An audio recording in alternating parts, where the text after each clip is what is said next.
À cet instant de nos débats, je voudrais porter la voix d'Aurélie qui m'a écrit en janvier. Aurélie a 44 ans et elle est atteinte d'un cancer de l'ovaire depuis ses 30 ans. Son cancer est rare, incurable et évolue lentement. Dans sa lettre, elle raconte sa longue errance médicale, les multiples opérations lourdes, les 35 séances de radiothérapie et en octobre 2021, son refus de reprendre un traitement de chimio qu'elle avait déjà subi. Elle nous parle aussi de l'unité mobile de soins palliatifs qui l'accompagne, nous témoigne de sa reconnaissance pour cette équipe qui sait les écouter, elle et son mari, et qui la suit avec beaucoup de douceur et la suivra jusqu'au bout. Mais nous écrit-elle, le bout c'est ma mort. Elle pourrait demander la sédation profonde et continue jusqu'au décès, mais elle le refuse.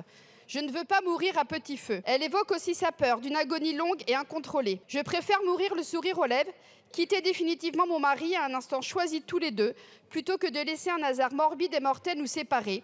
Je souhaite mourir main dans la main, yeux dans les yeux avec lui. Je souhaite que le moment de ma mort corresponde au plus près à ma personnalité, à ce que je suis, à ma philosophie de vie et en tant que citoyenne libre dans un état de droit. Dans un autre courrier, Jean écrit « Ma vie m'appartient.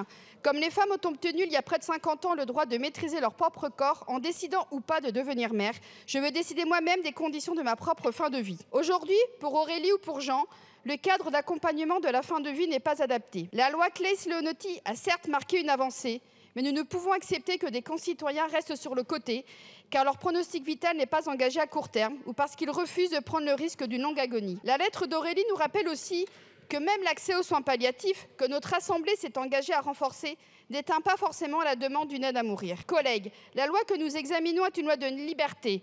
Il ne s'agit pas d'imposer, mais de permettre de déterminer sa propre fin au moment où le diagnostic vital est engagé à tel point qu'il s'agit de la dernière des dignités.